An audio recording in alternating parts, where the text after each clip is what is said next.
Hello, this is Richard Wilson, and I wanted to record a quick Monday mandate update. I'm CEO of the Family Office Club, and I help manage single-family offices for $100 million plus net worth families. I'm about to jump on the phone actually with a $400 million net worth family that just had a full-day meeting yesterday trying to figure out how to structure their portfolio, how to create their single-family office from scratch, who should be on the team and who should be assisting them.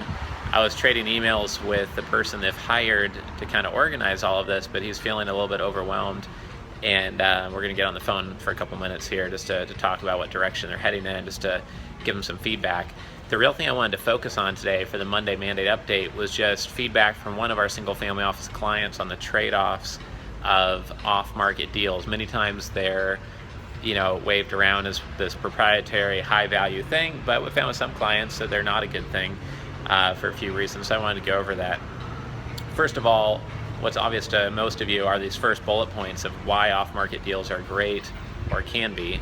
One reason is that many times you're not competing with other investors, so it's less messy, there's less games to be played, and you get a little bit better multiple on the deal most of the time.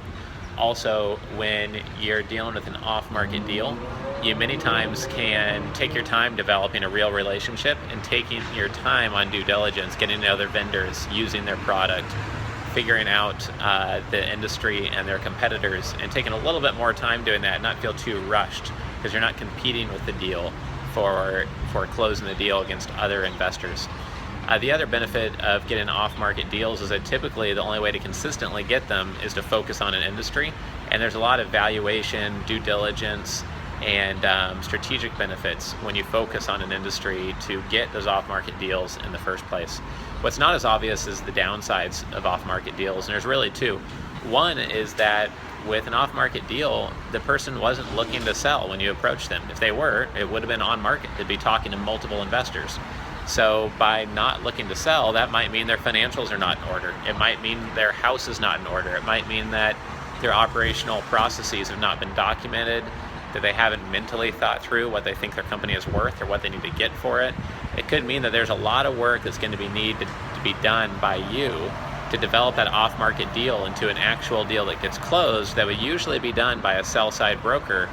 But you're doing some of that work and heavy lifting the sell-side broker would do on the valuation, on if it's the right time to sell, etc. And if you go through that honestly with the business owner, you can guide them on what some of the norms are and be honest about it.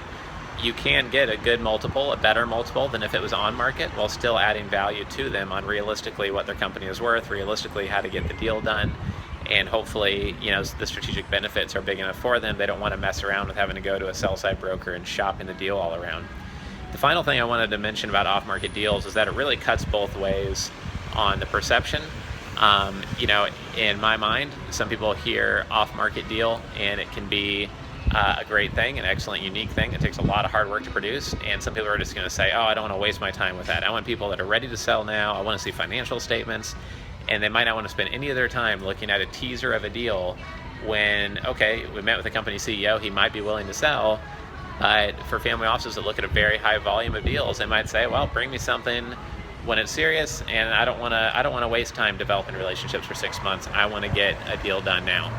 Obviously, that's a short-sighted view, just by the very nature and literally the words of that sentence, but some families have that view, and so you just have to decide inside of a single family office whether you work on those in the background and not tell your boss or your team, and then it looks magical and you have this amazing deal that is ready to go, or if you really just do look at on-market deals. But I think that some of this stuff is nuanced, and it depends on the family you're working with, and it depends on your personality and your single family office's resources or your private equity group's resources.